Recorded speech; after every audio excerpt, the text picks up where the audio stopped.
After almost months and years of fundraising, construction work for the new office complex facilities have begun. At last, we have started the building of the new CBC building, and uh, the company called God is doing the construction with other subcontractors, and we have a budget of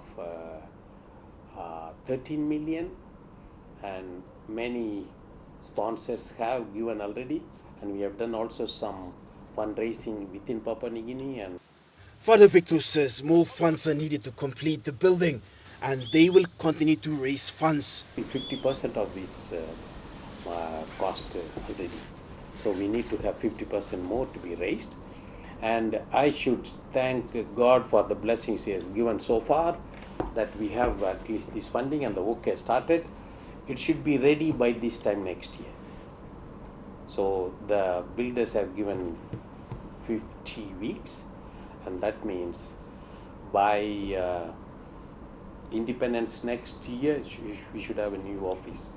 Father Victor has thanked the faithful for their generosity in enabling this project to proceed.